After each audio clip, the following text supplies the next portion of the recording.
जो सारे संसार के देवाधिदेव हैं और स्वर्ग के देव जिनकी भक्ति से पूजा किया करते हैं, उन जिन भगवान को प्रणाम कर महारानी चेलनी और श्रेणिक के द्वारा होने वाली सम्यक्त्व के प्रभाव की कथा लिखी जाती है।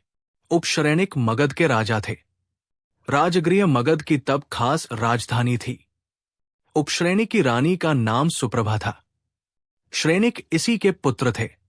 श्रेणिक जैसे सुंदर थे जैसे ही उनमें अनेक गुण भी थे। वे बुद्धिमान थे, बड़े गंभीर प्रकृति के थे, शूरवीर थे, दानी थे और अत्यंत तेजस्वी थे। मगध राज्य की सीमा से लगते ही एक नागधर्म नाम के राजा का राज्य था। नागदत्त की ओर उपश्रेणिक की पुरानी शत्रुता चली आती थी। नागदत्त उसका बदला लेने का मौका तो सदा ही देखता रहता था, पर इस समय उसका उपश्रेणिक के साथ कोई भारी मनमुटाव न था। वो कपट से उपश्रेणिक का मित्र बना रहता था। यही कारण था कि उसने एक बार उपश्रेणिक के लिए एक दुष्ट घोड़ा भेंट में भेजा। घोड़ा इतना दुष्ट था कि वैसे तो वो चलता ही न था, और उसे जरा ही ऐड लगाई या लगाम खींची कि बस वो फिर हवा से बात करने लगता था। दुष्टों की ऐसी गति हो, इसमें कोई आश्चर्य नहीं। उपश्रेणिक एक दिन इसी घोड़े पर सवार हो हवाखोरी के लिए निकले। इन्होंने बैठते ही जैसे उसकी लगाम तानी कि वो हवा हो गया। बड़ी देर बाद वो एक अटवी में जाकर ठहरा।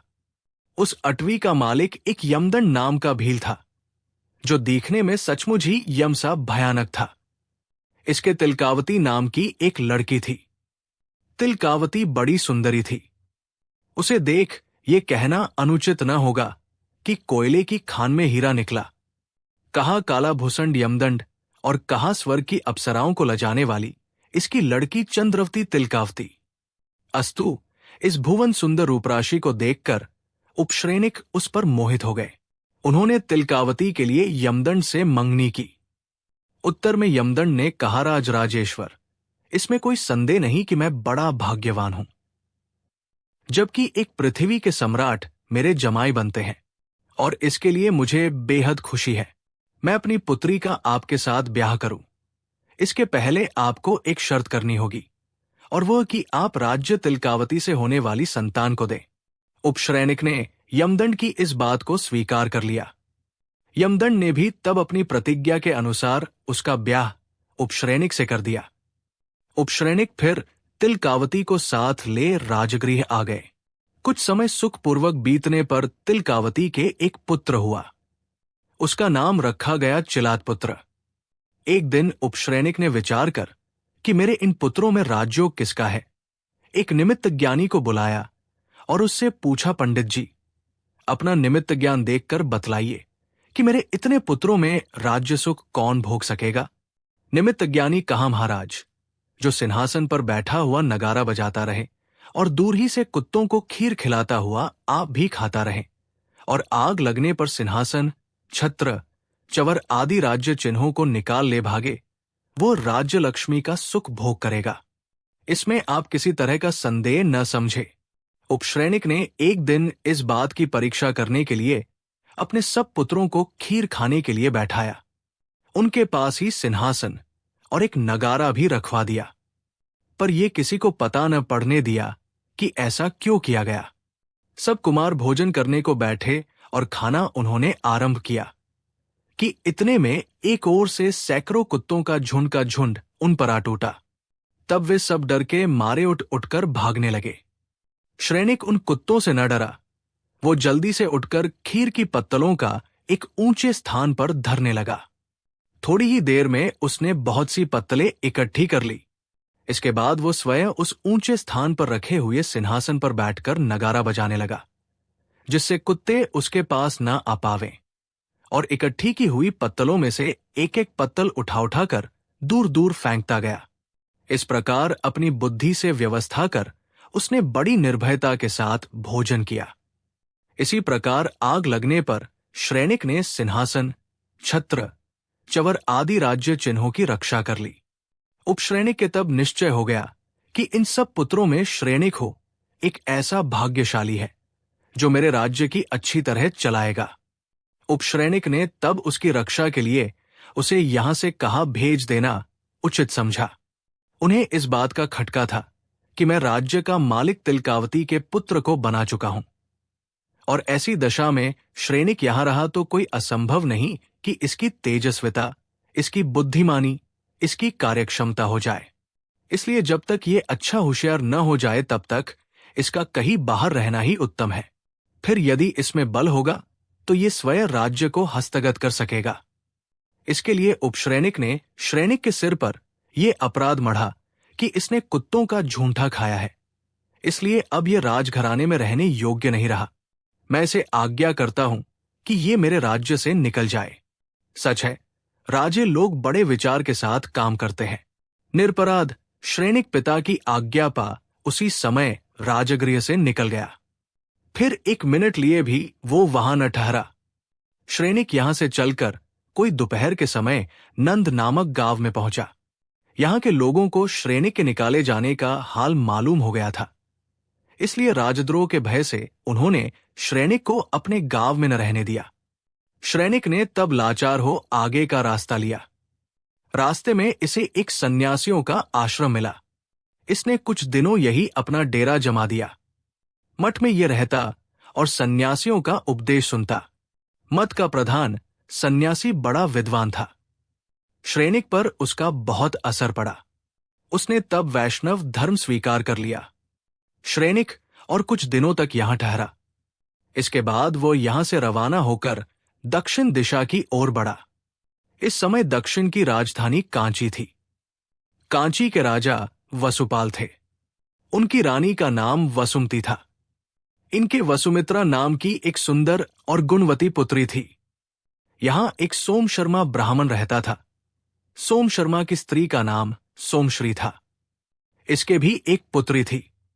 इसका नाम अभ्यमती था। अभ्यमती बड़ी बुद्धिमती थी। एक बार सोम शर्मा तीर्थयात्रा करके लौट रहा था। रास्ते में उसे श्रेणिक ने देखा। कुछ मेल मुलाकात और बोल चाल हुए बाद जब ये दोनों चलने को तैयार हुए, तब श्रेणिक ने सोम शर्मा से कहा, मामा जी, आप भी बड़ी दूर से आते हैं और मैं भी बड़ी दूर से चला रहा हूं, इसलिए हम दोनों ही थक चुके हैं। अच्छा हो यदि आप मुझे अपने कंधे पर बैठा लें और आप मेरे कंधे पर बैठकर चले तो। श्रेणिक की ये बेसिर पैर की बात सुनकर सोम शर्मा बड़ा चकित हुआ। उसने समझा कि ये पागल हो गया जान पड़ता है। उसने तब श्रेणिक की बात का कुछ जवाब न दिया।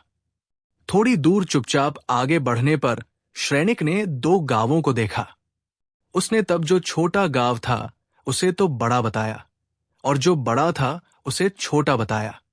रास्ते में श्रेणिक जहां सिर पर कड़ी धूप पड़ती वहां तो छतरी उतार लेता और जहां वृक्षों की ठंडी छाया आती वहां छतरी को चढ़ा लेता। इसी तरह जहां कोई नदी नाला पड़ता तब तो वह जूतियों को पांवों में पहर लेता और रास्ते में उन्हें हाथ में लेकर नंगे पैरों चलता। आगे चलकर उसने एक स्त्री को पति द्वारा मार खाती देखकर सोम शर्मा से कहा, क्यों मामा जी, ये जो स्त्री पिट रही है वो बंधी है या खुली? आगे एक मरे पुरुष को देखकर उसने पूछा कि ये जीता है या मर गया? थोड़ी दूर चलकर इसने एक एक धान के पके हुए खेत को देखकर कहा, इसे इसके मालिकों ने खा लिया है या वे अब खाएंगे।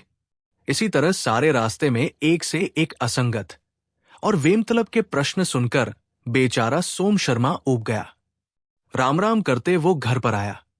श्रेणिक को वो शहर बाहर ही एक जगह बैठाकर ये कह आया कि मैं अपनी लड़की से पूछकर अभी आता हूं, तब तक तुम वहां बैठना। अभ्यवती अपने पिता को आया देख बड़ी खुश हुई। उन्हें कुछ खिला पिलाकर उसने पूछा, पिताजी, आप अकेले गए थे और अकेले ही आए हैं क्या? सोम शर्मा ने कहा, बेटा, मेरे साथ एक बड़ा ही सुंदर लड़का आया है, पर बड़े दुख की बात है कि वो बेचारा पागल हो गया जान पड़ता है। उसकी देव कुमार सी सुंदर जिंदगी धूलधानी हो गई। कर्मों की लीला बड़ी ही विचित्र है। मुझे तो उसकी वो स्वर्गीय सुंदरता और साथ ही उसका वो पागलपन देखकर उस पर बड़ी दया आती है। मैं उसे शहर बाहर एक स्थान पर बैठा आया हूं। अपने पिता की बातें सुनकर अभ्यमती को बड़ा कौतुक हुआ। उसने सोम शर्मा से पूछा, तो पिताजी, उसमें किस तरह का पागलपन है? मुझे उसके सुनने की बड़ी उत्कंठा हो गई है। आप बतलाएं। सोम शर्मा ने तब अभ्यमती से श्रेणिकी से सब चेष्टांग कंधे पर चढ़ना चढ़ाना, छोटे गांव को बड़ा और बड़े को छोटा कहना, वृक्ष के नीचे छतरी चढ़ा लेना और धूप में उतार देना, पानी में चलने समय जूते पहर लेना और रास्ते में चलते उन्हें हाथ में ले लेना आदि कह सुनाई। अभ्यमती ने उन सब को सुनकर अपने पिता से कहा, पिताजी, जिस पुरुष ने ऐसी बातें की है उसे आप पागल या साधारण पुरुष न समझें। वो तो बड़ा ही बुद्धिमान है। मुझे मालूम होता है उसकी बातों के रहस्य पर आपने ध्यान से विचार न किया, इसी से आपको उसकी बातें बेसिर पैर की जान पड़ी। पर ऐसा नहीं है, उन सब में कुछ न कुछ रहस्य जरूर है। अच्छा, वो सब मैं आपको समझाती हूं। पहले ही उसने जो ये कहा था कि आप मुझे अपने कंधे पर चढ़ा लीजिए और आप मेरे कंधों पर चढ़ जाइए, इससे उसका मतलब था आप हम दोनों एक ही रास्ते से चलें, क्योंकि स्कंद शब्द का रास्ता अर्थ भी होता है और ये उसका कहना ठीक भी था, इसलिए कि दो जने साथ रहने से हर तरह बड़ी सहायता मिलती रहती है। दूसरे, उसने 2 ग्रामों को देखकर बड़े को तो छोटा और छोटे को बड़ा कहा था।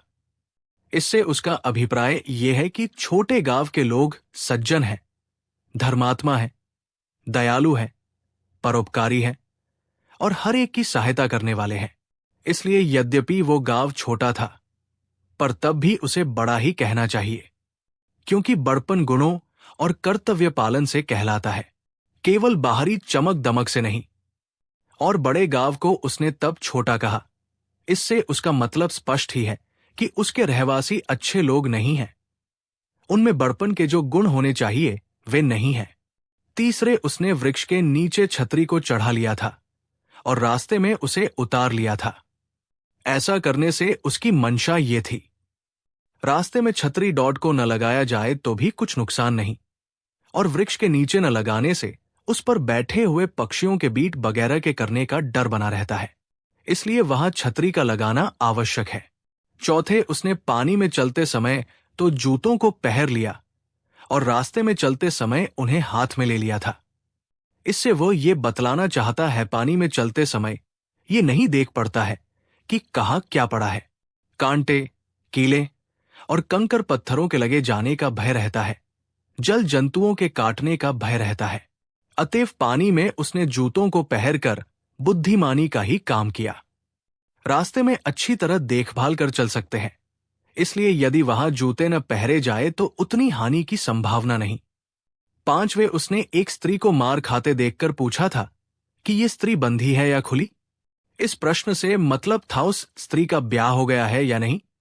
छठे, उसने एक मुर्दे को देखकर पूछा था ये मर गया है या जीता है। पिताजी, उसका ये पूछना बड़ा मार्के का था। इससे वो ये जानना चाहता था कि यदि ये संसार का कुछ काम करके मरा है, यदि इसने स्वार्थ त्याग अपने धर्म, अपने देश और अपने देश के भाई बंधुओं के हित में जीवन का कुछ हिस्सा लगाकर मनुष्य जीवन का कुछ कर्तव्य पालन किया है, तब तो वो मरा हुआ भी जीता ही है, क्योंकि उसकी वो प्राप्त की हुई कीर्ति मौजूद है। सारा संसार उसे स्मरण करता है, उसे ही अपना पथ प्रदर्शक बनाता है। फिर ऐसी हालत में उसे मरा कैसे कहा जाए? और इससे उल्टा, जो जीता रह कर भी संसार का कुछ काम नहीं करता, जिसे सदा अपने स्वार्थ की ही पड़ी रहती है, और जो अपनी भलाई के सामने दूसरों के होने वाले अहित या नुकसान को नहीं देखता, बल्कि दूसरों का बुरा करने की कोशिश करता है, ऐसे पृथ्वी के बोझ की कौन जीता कहेगा? उससे जब किसी को लाभ नहीं, तब उसे मरा हुआ ही समझना चाहिए। सातवें, उसने पूछा, ये धान का खेत मालिकों द्वारा खा लिया गया या अब खाया जाएगा? इस प्रश्न से उसका ये मतलब था कि इसके मालिकों ने कर्ज लेकर इस खेत को बोया है, या इसके लिए उन्हें कर्ज लेने की जरूरत न पड़ी, अर्थात अपना ही पैसा उन्होंने इसमें लगाया है। यदि कर्जा लेकर उन्होंने तैयार किया तब तो समझना चाहिए कि ये खेत पहले ही खा लिया गया, और यदि कर्ज नहीं लिया गया तो अब वे इसे खाएंगे, अपने उपयोग में लावेंगे। इस प्रकार श्रेणिक के सब प्रश्नों का उत्तर अभ्यमती ने अपने पिता को समझाया। सुनकर सोम शर्मा को बड़ा ही आनंद हुआ। सोम शर्मा ने तब अभ्यमती से कहा, तो बेटा, ऐसे गुणवान और रूपवान लड़के को तो अपने घर लाना चाहिए। और अभ्यमती, वो जब पहले ही मिला तब उसने मुझे मामाजी कहकर पुकारा था, इसलिए उसका कोई अपने साथ संबंध भी होगा। अच्छा, तो मैं उसे बुलाए लाता हूं। अभ्यंती बोले, पिताजी, आपको तकलीफ उठाने की कोई आवश्यकता नहीं। मैं अपनी दासी को भेजकर उसे बुलवा लेती हूं। मुझे अभी एक दो बातों द्वारा और उसको जांच करना है, इसके लिए मैं निपुणमती को भेजती हूं। अभ्यंती ने इसके बाद निपुणमती को कुछ थोड़ा सा उपटन चूर्ण देकर भेजा और कहा, तू उस नए आगंतुक से कहना कि मेरी मालिकन ने आपकी मालिश के लिए ये तेल और उपटन चूर्ण भेजा है, सो आप अच्छी तरह मालिश तथा स्नान करके फलो रास्ते से घर पर आवे। निपुणमती ने श्रेणिक के पास पहुंचकर सब हाल कहा और तेल तथा उपटन रखने को उससे बर्तन मांगा। श्रेणिक उस थोड़े से तेल और उपटन को देखकर, जिससे कि एक हाथ की भी मालिश होना असंभव था, दंग रह गया। उसने तब जान लिया कि सोम शर्मा से मैंने जो जो प्रश्न किए थे उसने अपनी लड़की से अवश्य कहा है, अस्तु कुछ परवाह नहीं। ये विचार कर उस उपजत बुद्धि श्रेणिक ने तेल और उपटन चूर्ण के रखने को अपने पांव के अंगूठे से 2 गढ़े बनाकर निपुणमती से कहा, आप तेल और चूर्ण के लिए बर्तन चाहती है, अच्छी बात है। ये गढ़े की ओर इशारा करके, बर्तन है, आप इनमें तेल और चूर्ण रख दीजिए। मैं थोड़ी ही देर बाद स्नान करके आपकी मालिकन की आज्ञा का पालन करूंगा। निपुणमती श्रेणिक की इस बुद्धिमानी को देखकर दंग रह गई। वो फिर श्रेणिक के कहे अनुसार तेल और चूर्ण को रखकर चली गई। अभ्यंती ने श्रेणिक को जिस रास्ते से बुलाया था उसमें उसने कोई घुटने घुटने तक कीचड़ करवा दिया था और कीचड़ बाहर होने के स्थान पर बांस की एक छोटी सी पतली छोई, कमची और बहुत ही थोड़ा सा जल रख दिया था, इसलिए कि श्रेणिक अपने पांवों को साफ कर भीतर आए। श्रेणिक ने घर पहुंचकर देखा तो भीतर जाने के रास्ते में बहुत कीचड़ हो रहा है। वो कीचड़ में होकर यदि जाए तो उसके पांव भरते हैं और दूसरी ओर से भीतर जाने का रास्ता उसे मालूम नहीं है। यदि वो मालूम भी करे तो उससे कुछ लाभ नहीं है। अभ्यंती ने उसे इसी रास्ते बुलाया है। वो फिर कीचड़ में ही होकर गया। बाहर होते ही उसे पांव धोने के लिए थोड़ा जल रखा हुआ मिला। वो बड़े आश्चर्य में आ गया कि कीचड़ से ऐसे लथपथ भरे पांवों को मैं इस थोड़े से पानी से कैसे धो सकूंगा। पर इसके सिवा उसके पास और कुछ उपाय भी न था। तब उसने पानी के पास ही रखी हुई उस छाई को उठाकर पहले उससे पांवों का कीचड़ साफ कर लिया और फिर उस थोड़े से जल से धोकर एक कपड़े से उन्हें पोंछ लिया। इन सब परीक्षाओं में पास होकर जब श्रेणिक अभ्यंती के सामने आया तब अभ्यंती ने उसके सामने एक ऐसा मूंगे का दाना रखा कि जिसमें हजारों बांके सीधे छेद थे। ये पता नहीं पड़ पाता था कि किस छेद में सूत का धागा पिरोने से उसमें पिरोया जा सकेगा और साधारण लोगों के लिए ये बड़ा कठिन भी था। पर श्रेणिक ने अपनी बुद्धि की चतुरता से उस मूंग में बहुत जल्दी धागा पिरो दिया। श्रेणिक की इस बुद्धिमानी का बड़ी अच्छी तरह आदर सत्कार किया। खूब आनंद के साथ उसे अपने ही घर पर जिमाया और कुछ दिनों के लिए उसे वही ठहरा भी लिया। अभ्यंती की मंशा उसकी सखी द्वारा जानकर उसके माता पिता को बड़ी प्रसन्नता हुई। घर बैठे उन्हें ऐसा योग्य जवाई मिल गया। इससे बढ़कर और प्रसन्नता की बात उनके लिए हो भी क्या सकती थी। कुछ दिनों बाद श्रेणिक के साथ अभ्यंती का ब्याह भी हो गया। दोनों ने नए जीवन में प्रवेश किया। श्रेणिक के कष्ट भी बहुत कम हो गए। वो अब अपनी प्रिया के साथ सुख से दिन बिताने लगा। सोम शर्मा नाम का एक ब्राह्मण एक 8वीं में जिंदत मुनि के पास दीक्षा लेकर संन्यास से मरा था। उसका उल्लेख अभिषेक विधि से प्रेम करने वाले जिंदत और वसुमित्र की 103वीं कथा में आ चुका है। ये सोम शर्मा यहां से मरकर सौधर्म स्वर्ग में देव हुआ। जब इसकी स्वर्गायु पूरी हुई तब ये कांचीपुर में हमारे इस कथानायक श्रेणिक के अभय कुमार नाम का पुत्र हुआ। अभय कुमार बड़ा वीर और गणुवान था और सच भी है, जो कर्मों का नाश कर मोक्ष जाने वाला है उसकी वीरता का क्या पूछना। कांची के राजा वासुपाल एक बार दिग्विजय करने को निकले। एक जगह उन्होंने एक बड़ा ही सुंदर और भव्य जिन मंदिर देखा। उसमें विशेषता यह थी कि वो एक ही खंभे के ऊपर बनाया गया था, उसका आधार एक ही खंभा था। वसुपाल उसे देखकर बहुत खुश हुए। उनकी इच्छा हुई कि ऐसा मंदिर कांची में भी बनवाया जाए। उन्होंने उसी समय अपने पुरोहित सोम शर्मा को एक पत्र लिखा। उसमें लिखा कि अपने यहां एक ऐसा सुंदर जिन मंदिर तैयार करवाना जिसकी इमारत भव्य और बड़ी मनोहर हो। सिवा इसके उसमें ये विशेषता भी हो कि मंदिर की सारी इमारत एक ही खंभे पर खड़ी की जाए। मैं जब तक जाऊं तब तक मंदिर तैयार हो जाना चाहिए। सोम शर्मा पत्र पढ़कर बड़ी चिंता में पड़ गया। वो इस विषय में कुछ जानता न था, इसलिए वो क्या करे, कैसा मंदिर बनवाए, इसकी उसे कुछ सूझ न पड़ती थी। चिंता उसके मुंह पर सदा छाई रहती थी। उसे इस प्रकार उदास देखकर श्रेणिक ने उससे उसकी उदासी का कारण पूछा। सोम शर्मा ने तब वो पत्र श्रेणिक ने हाथ में देकर कहा, ही पत्र मेरी चिंता का मुख्य कारण है। मुझे इस विषय का किंचित भी ज्ञान नहीं, तब मैं मंदिर बनवाऊं भी तो कैसा, इसी से मैं चिंतामग्न रहता हूं। श्रेणिक ने तब सोम शर्मा से कहा, आप इस विषय की चिंता छोड़कर इसका सारा भार मुझे दे दीजिए। फिर देखिए, मैं थोड़े ही समय में महाराज के लिखे अनुसार मंदिर बनवाए देता हूं। सोम शर्मा को श्रेणिक के इस साहस पर आश्चर्य तो अवश्य हुआ, पर उसे श्रेणिक की बुद्धिमानी का परिचय पहले ही से मिल चुका था। इसलिए उसने कुछ सोच विचार न कर सब काम श्रेणिक के हाथ सौंप दिया। श्रेणिक ने पहले मंदिर का एक नक्शा तैयार किया। जब नक्शा उसके मन के माफिक बन गया, तब उसने हजारों अच्छे अच्छे कारीगरों को लगाकर थोड़े ही समय में मंदिर की विशाल और भव्य इमारत तैयार करवा ली। श्रेणिक की इस बुद्धिमानी को जो देखता वही उसकी शतमुख से तारीफ करता, और वास्तव में श्रेणिक ने ये कार्य प्रशंसा के लायक किया भी था। सच है, उत्तम ज्ञान, कला चतुराई, ये सब बातें बिना पुण्य के प्राप्त नहीं होती। जब वसुपाल लौटकर कांची आए और उन्होंने मंदिर की उस भव्य इमारत को देखा तो वे बड़े खुश हुए। श्रेणिक पर उनकी अत्यंत प्रीति हो गई। उन्होंने तब अपनी कुमारी वसुमित्रा का उसके साथ ब्याह भी कर दिया। श्रेणिक राजमाय बनकर सुख के साथ रहने लगा।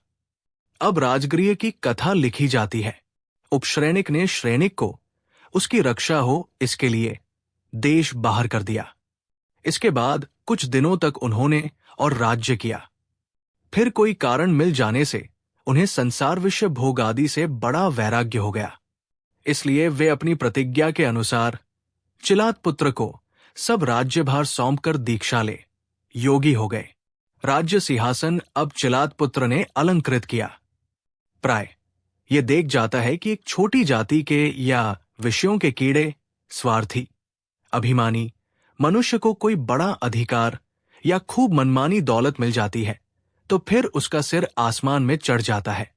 आंखें उसकी अभिमान के मारे नीची देखती ही नहीं। ऐसा मनुष्य संसार में फिर सब कुछ अपने को ही समझने लगता है। दूसरों की इज्जत-आबरू की वह कुछ परवाह न कर उनका कौड़ी के भाव भी मोल नहीं समझता। चिलात पुत्र भी ऐसे ही मनुष्यों में था।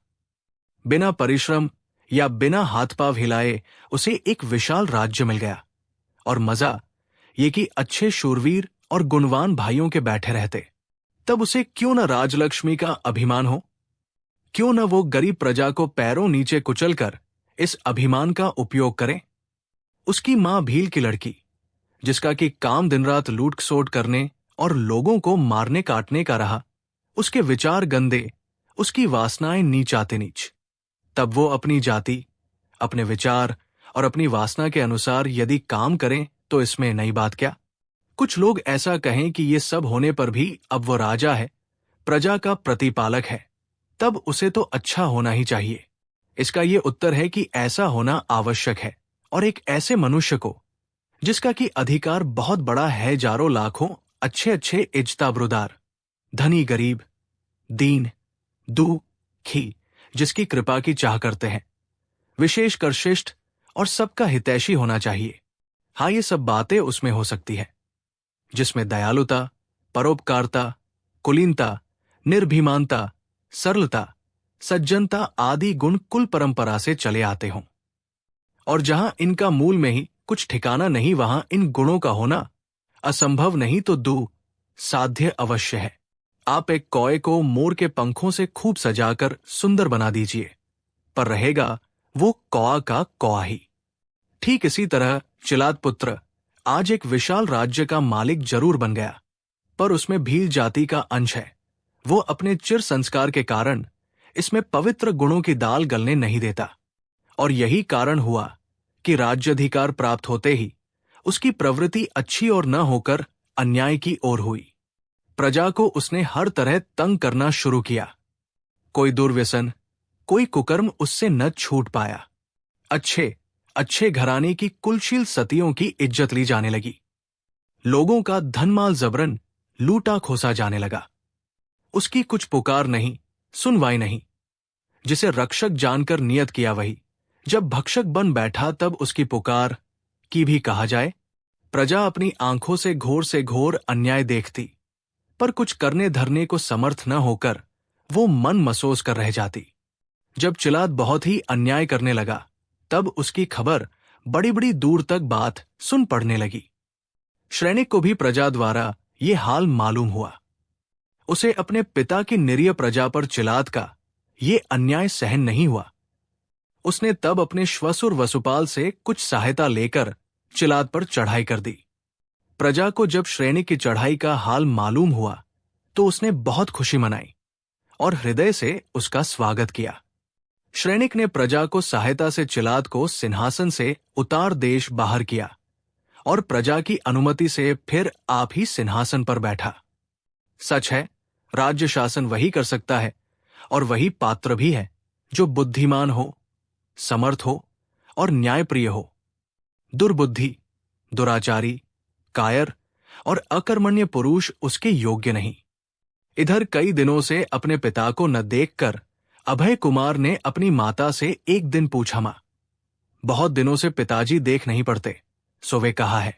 अभ्यमती ने उत्तर में कहा, बेटा, वे जाते समय कह गए थे कि राजगृह में पांडुकुटी नाम का महल है, प्राय मैं वही रहता हूं। सो मैं जब समाचार दूं तब वही आ जाना। तब से अभी तक उनका कोई पत्र न आया। जान पड़ता है राज्य के कामों से उन्हें स्मरण न रहा। माता द्वारा पिता का पता पा अभय कुमार अकेला ही राजगृह को रवाना हुआ। कुछ दिनों में वो नंदगांव में पहुंचा। पाठकों को स्मरण होगा कि जब श्रेणिक को उसके पिता उपश्रेणिक ने देश बाहर हो जाने की आज्ञा दी थी और श्रेणिक उसके अनुसार राजगृह से निकल गया था, तब उसे सबसे पहले रास्ते में यही नंदगांव पड़ा था। पर यहां के लोगों ने राजद्रोह के भय से श्रेणिक को गांव में आने नहीं दिया था। श्रेणिक इससे उन लोगों पर बड़ा नाराज हुआ था। इस समय उन्हें उनकी उस असहानुभूति की सजा देने के अभिप्राय से श्रेणिक ने उन पर एक हुक्मनामा भेजा और उसमें लिखा कि आपके गांव में एक मीठे पानी का कुआं है, उसे बहुत जल्दी मेरे यहां भेजो, अन्यथा इस आज्ञा का पालन न होने से तुम्हें सजा दी जाएगी। बेचारे गांव के रहने वाले स्वभाव से डरपोक ब्राह्मण राजा के इस विलक्षण हुक्मनामे को सुनकर बड़े घबराए। जो ले जाने की चीज होती है वही ले जाई जाती है, पर कुआं एक स्थान से अन्य स्थान पर कैसे ले जाया जाए? वो कोई ऐसी छोटी मोटी वस्तु नहीं जो यहां से उठाकर वहां रख दी जाए। तब वे बड़ी चिंता में पड़े, क्या करें और क्या न करें, ये उन्हें बिल्कुल न सूझ पड़ा। न वे राजा के पास ही जाकर कह सकते हैं कि महाराज, ये असंभव बात कैसे हो सकती है। कारण गांव के लोगों में इतनी हिम्मत कहां। सारे गांव में यही एक चर्चा होने लगी। सबके मुंह पर मुर्दनी छा गई और बात भी ऐसी ही थी। राजाज्ञा न पालने पर उन्हें दंड भोगना चाहिए। ये चर्चा घरों घर हो रही थी कि इसी समय अभय कुमार यहां पहुंचा, जिसका कि जिक्र ऊपर आ चुका है। उसने इस चर्चा का आदि अंत मालूम कर गांव के सब लोगों को इकट्ठा कर कहा, इस साधारण बात के लिए आप लोग ऐसी चिंता में पड़ गए।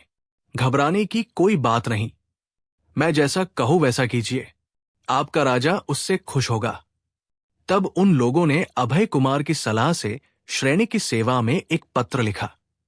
उसमें लिखा कि राजराजेश्वर, आपकी आज्ञा को सिर पर चढ़ाकर हमने कुएं से बहुत बहुत प्रार्थनाएं कर कहा कि महाराज तुझ पर प्रसन्न है, इसलिए वे तुझे अपने शहर में बुलाते हैं। तू राजगृह जा। पर महाराज, उसने हमारी एक भी प्रार्थना न सुनी और उल्टा रूट कर गांव बाहर चल दिया। सो हमारे कहने सुनने से तो वो आता नहीं देख पड़ता, पर हाँ, उसके ले जाने का एक उपाय है, और उसे यदि आप करें तो संभव है वो रास्ते पर आ जाए। वो उपाय ये है कि पुरुष स्त्रियों का गुलाम होता है, स्त्रियों द्वारा वो जल्दी वश हो जाता है।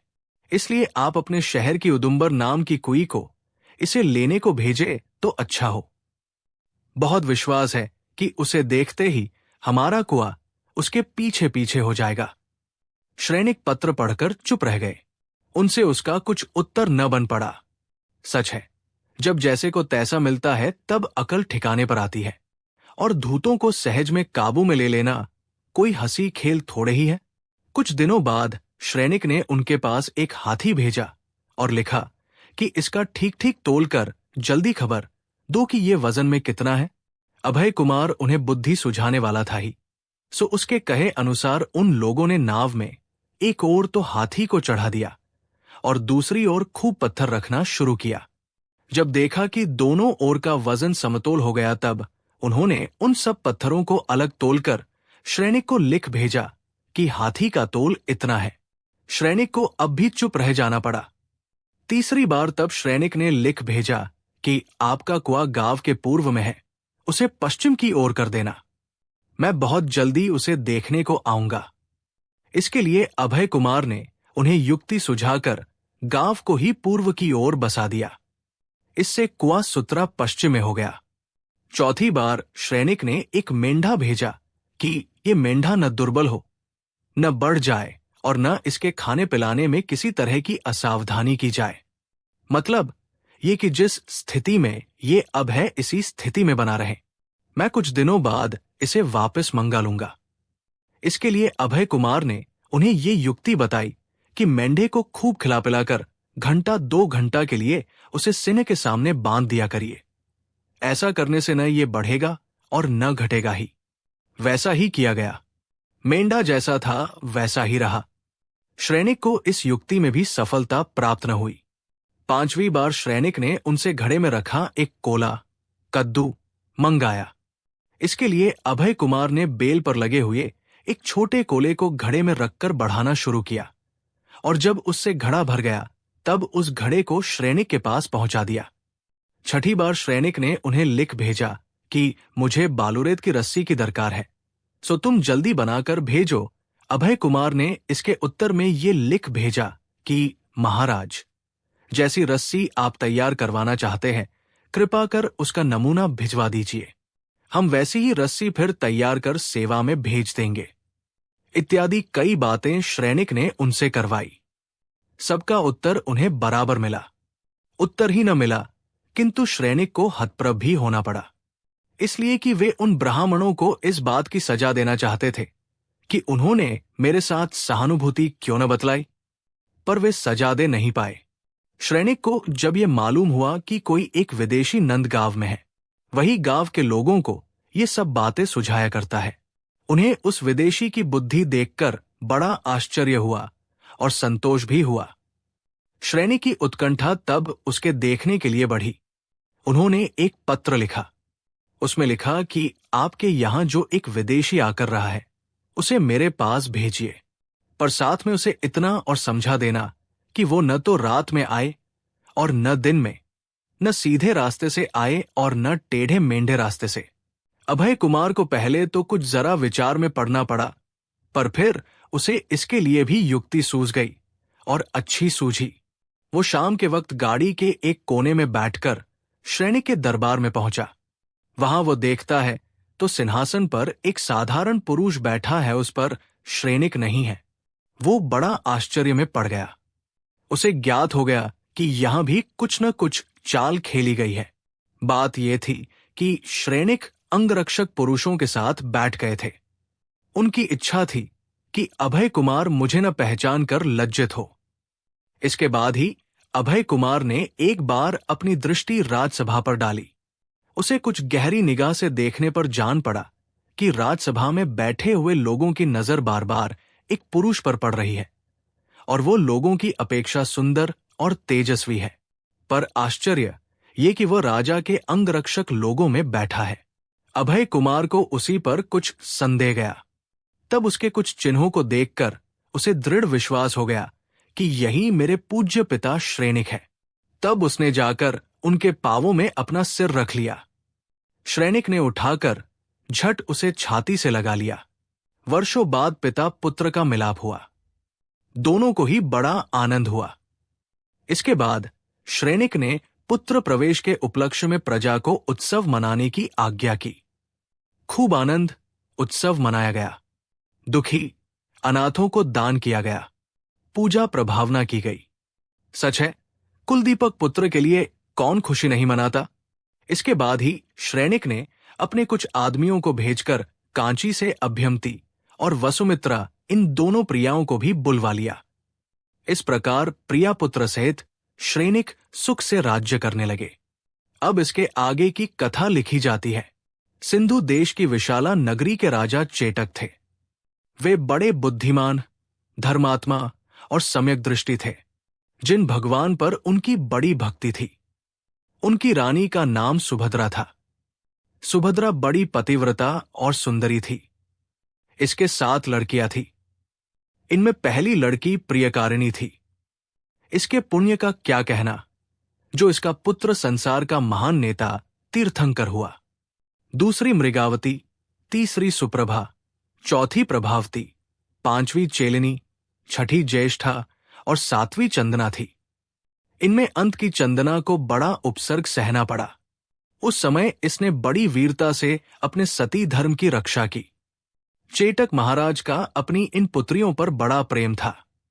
इससे उन्होंने इन सबकी एक ही साथ तस्वीर बनवाई।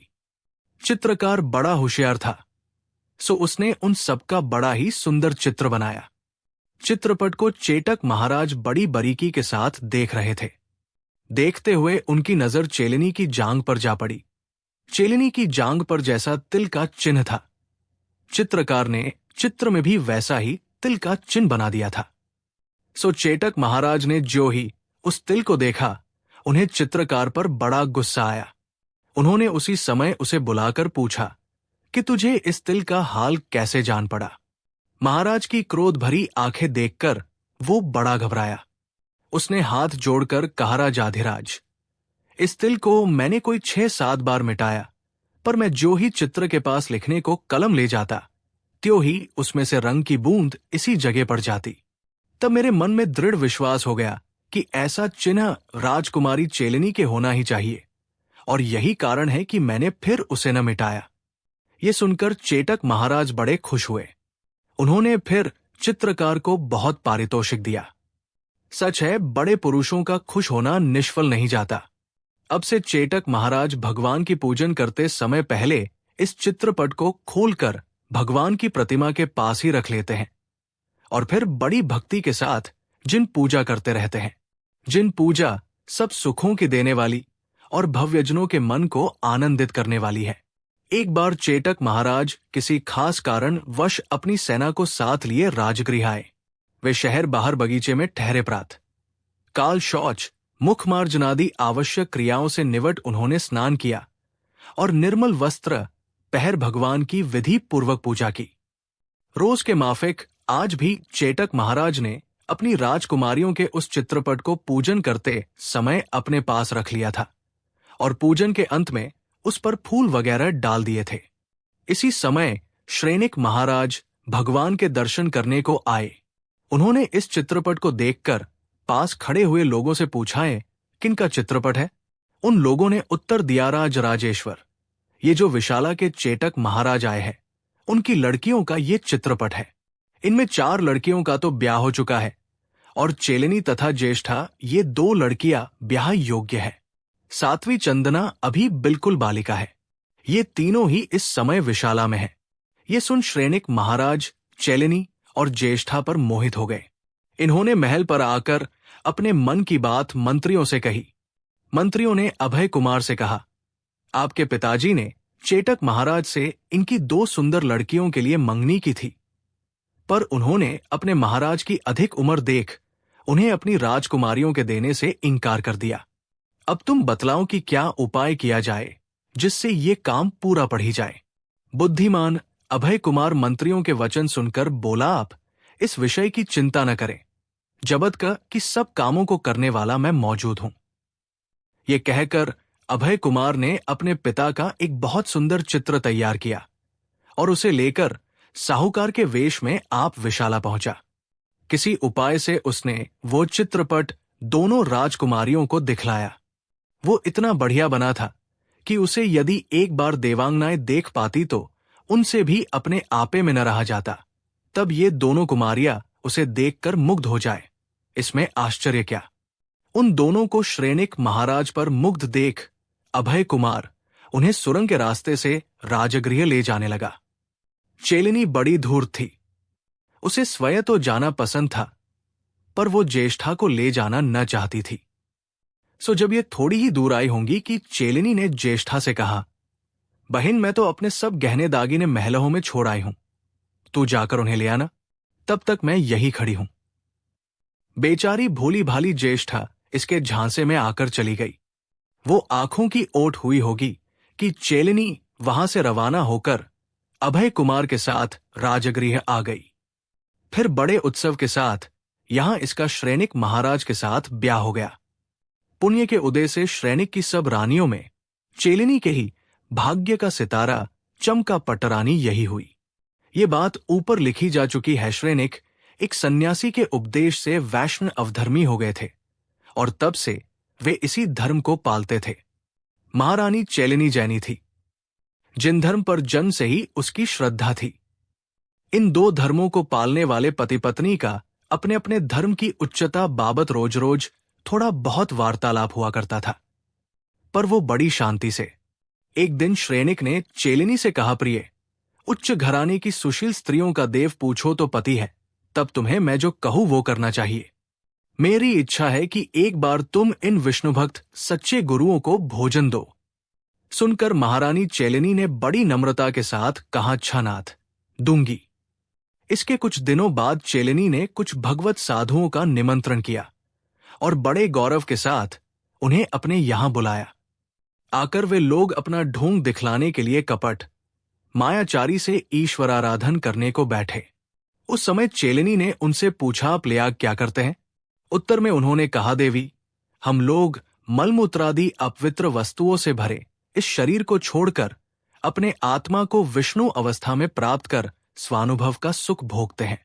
सुनकर चेलिनी ने उस मंडप में, जिसमें कि सब साधु ध्यान करने को बैठे थे, आग लगवा दी। आग लगते ही वे सब भाग खड़े हुए। ये देख श्रेणिक ने बड़े क्रोध के साथ चेलिनी से कहा, आज तुमने साधुओं के साथ अनर्थ किया। यदि तुम्हारी उन पर भक्ति नहीं थी तो क्या उसका ये अर्थ है कि उन्हें जान से मार डालना? बतलाओ, उन्होंने तुम्हारा क्या अपराध किया जिससे तुम उनके जीवन की ही प्यासी हो उठी? रानी बोली, नाथ, मैंने तो कोई बुरा काम नहीं किया, और जो किया वो उन्हीं के कहे अनुसार उनके लिए सुख का कारण था।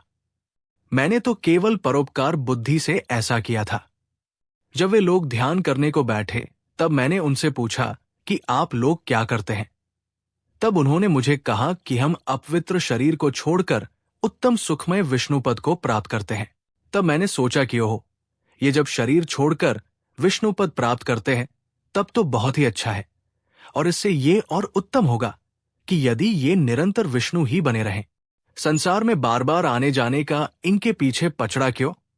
ये विचार कर वे निरंतर विष्णुपद में रहकर सुख भोगें। इस परोपकार बुद्धि से मैंने मंडप में आग लगवा दी। तब आप ही विचार कर बतलाइए कि इसमें मैंने सिवा परोपकार के कौन बुरा काम किया? और सुनिए, मेरे वचनों पर आपको विश्वास हो, इसके लिए मैं एक कथा आपको सुना दूं। जिस समय की ये कथा है, उस समय वत्सदेश की राजधानी कौशांबी के राजा प्रजापाल थे। वे अपना राज्य शासन नीति के साथ करते हुए सुख से समय बिताते थे। कौशांबी में दो सेठ रहते थे। उनके नाम थे सागर दत्त और समुद्र दत्त। दोनों सेठों में परस्पर बहुत प्रेम था। उनका प्रेम सदा ऐसा ही दृढ़ बना रहे, इसके लिए उन्होंने परस्पर में एक शर्त की। वो ये कि मेरे यदि पुत्री हुई तो मैं उसका ब्याह तुम्हारे लड़के के साथ कर दूंगा, और इसी तरह मेरे पुत्र हुआ तो तुम्हें अपनी लड़की का ब्याह उसके साथ कर देना पड़ेगा। दोनों ने उक्त शर्त स्वीकार की। इसके कुछ दिनों बाद सागर दत्त के घर पुत्र जन्म हुआ। उसका नाम वसुमित्र रखा। पर उसमें एक बड़े आश्चर्य की बात थी। वो ये कि वसुमित्र न जाने किस कर्म के उदय से रात के समय तो एक दिव्य मनुष्य होकर रहता और दिन में एक भयानक सर्प। उधर समुद्रदत्त के घर कन्या हुई। उसका नाम रखा गया नागदत्ता। वो बड़ी खूबसूरत सुंदरी थी। उसके पिता ने अपनी प्रतिज्ञा के अनुसार उसका ब्याह वसुमित्र के साथ कर दिया। सच है, न वाचा चलत्व स्यात्स्ता कष्टस्तर्पी। सत्य पुरुष सैकड़ों कष्ट सह लेते हैं, पर अपनी प्रतिज्ञा से कभी विचलित नहीं होते। वसुमित्र का ब्याह हो गया। वो अब प्रतिदिन दिन में तो सर्प बनकर एक पिटारे में रहता और रात में एक दिव्य पुरुष होकर अपनी प्रिया के साथ सुखोपभोग करता। सचमुच संसार की विचित्र ही स्थिति होती है। इसी तरह उसे कई दिन बीत गए। एक दिन नागदत्ता की माता अपनी पुत्री को एक ओर तो यौवन अवस्था में पदार्पण करती और दूसरी ओर उसके विपरीत भाग्य को देखकर दुखी होकर बोली, है देव की कैसी विडंबना है, जो कहा तो देव कुमारी सरीखी सुंदरी मेरी पुत्री, और कैसा उसका अभाग्य जो उसे पति मिला एक भयंकर सर्प। उसकी दुख भरी आह को नागदत्ता ने सुन लिया। वो दौड़ी आकर अपनी मां से बोली, मां, इसके लिए आप क्यों दुख करती है? मेरा जब भाग्य ही ऐसा है तब उसके लिए दुख करना व्यर्थ है, और अभी मुझे विश्वास है कि मेरे स्वामी का इस दशा से उद्धार हो सकता है। इसके बाद नागदत्ता अपनी मां को स्वामी के उद्धार के संबंध की बात समझा दी। सदा के नियमानुसार आज भी रात के समय वसुमित्र अपना सर्पशरीर छोड़कर मनुष्य रूप में आया और अपने शय्यावन में पहुंचा। इधर समुद्रदत्ता छुपे हुए आकर वसुदत्त के पिटारे को वहां से उठा ले आई और उसी समय उसने उसे जला डाला। तब से वसुमित्र मनुष्य रूप में ही अपनी प्रिया के साथ सुख भोगता हुआ अपना समय आनंद से बिताने लगा। नाथ, उसी तरह ये साधु भी निरंतर विष्णुलोक में रहकर सुख भोगें, ये मेरी इच्छा थी, इसलिए मैंने वैसा किया था। महारानी चेलनी की कथा सुनकर श्रेणिक उत्तर तो कुछ नहीं दे सके, पर वे उस पर बहुत गुस्सा हुए और उपयुक्त समय न देखकर वे अपने क्रोध को उस समय दबा गए। एक दिन श्रेणिक शिकार के लिए गए हुए थे। उन्होंने वन में यशोधर मुनिराज को देखा। वे उस समय आतप योग धारण किए हुए थे। श्रेणिक ने उन्हें शिकार के लिए विघ्न रूप समझकर मारने का विचार किया और बड़े गुस्से में आकर अपने क्रूर शिकारी कुत्तों को उन पर छोड़ दिया। कुत्ते बड़ी निर्दयता के साथ मुनि के खाने को झपटे, पर मुनिराज की तपस्या के प्रभाव से वे उन्हें कुछ कष्ट न पहुंचा सके, बल्कि उनकी प्रदक्षिणा देकर उनके पांवों के पास खड़े रह गए। ये देख श्रेणिक को और भी क्रोध आया। उन्होंने क्रोधांध होकर मुनि पर बाण चलाना आरंभ किया। पर यह कैसा आश्चर्य जो बाणों के द्वारा उन्हें कुछ क्षति न पहुंचकर वे ऐसे जान पड़े मानो किसी ने उन पर फूलों की वर्षा की है। सच बात यह है कि तपस्वियों का प्रभाव कौन कह सकता है। श्रेणिक ने उन मुनि हिंसारूप तीव्र परिणामों द्वारा उस समय 7वें नरक की आयु का बंध किया, जिसकी स्थिति 33 सागर की है। इन सब अलौकिक घटनाओं को देखकर श्रेणिक का पत्थर के समान कठोर हृदय फूल सा कोमल हो गया। उनके हृदय की सब दुष्टता निकलकर उसमें मुनि के प्रति पूज्य भाव पैदा हो गया। वे मुनिराज के पास गए और भक्ति से मुनि के चरणों को नमस्कार किया। यशोधर मुनिराज ने श्रेणिक के हित के लिए इस समय को उपयुक्त समझ उन्हें अहिंसामी पवित्र जिन शासन का उपदेश दिया। उसका श्रेणिक के हृदय पर बहुत असर पड़ा। उनके परिणामों में विलक्षण परिवर्तन हो गया। उन्हें अपने कुल कर्म पर अत्यंत पश्चाताप हुआ। मुनिराज के उपदेशानुसार उन्होंने सम्यक्त्व ग्रहण किया। उसके प्रभाव से उन्होंने जो 7वें नरक की आयु का बंध किया था, वो उसी समय घटकर पहले नरक का रह गया। यहां की स्थिति 84,000 वर्षों की है। ठीक है, सम्यक दर्शन के प्रभाव से भव्य पुरुषों को क्या प्राप्त नहीं होता। इसके बाद श्रेणिक ने श्री चित्रगुप्त मुनिराज के पास क्षयोपशम सम्यक्त्व प्राप्त किया और अंत में भगवान वर्धमान स्वामी के द्वारा शुद्ध क्षायिक सम्यक्त्व, जो कि मोक्ष का कारण है, प्राप्त कर पूज्य तीर्थंकर नाम प्रकृति का बंद किया। श्रेणिक महाराज अब तीर्थकर होकर निर्वाण लाभ करेंगे। इसलिए भव्यजनों को इस स्वर्ग मोक्ष के सुख देने वाले तथा संसार का हित करने वाले सम्यक दर्शन रूप रत्न द्वारा अपने को भूषित करना चाहिए। ये सम्यक दर्शन रूप रत्न इंद्र, चक्रवर्ती आदि के सुख का देने वाला, दुखी का नाश करने वाला और मोक्ष का प्राप्त कराने वाला है। विद्वज्जन आत्महित के लिए इसी को धारण करते हैं। उस सम्यक दर्शन का स्वरूप श्रुतसागर आदि मुनिराजों ने कहा है। जिन भगवान के कहे हुए तत्वों का श्रद्धान करना, ऐसा विश्वास करना कि भगवान ने जैसा कहा वही सत्यार्थ है, तब आप लोग भी इस सम्यक दर्शन को ग्रहण कर आत्महित करें।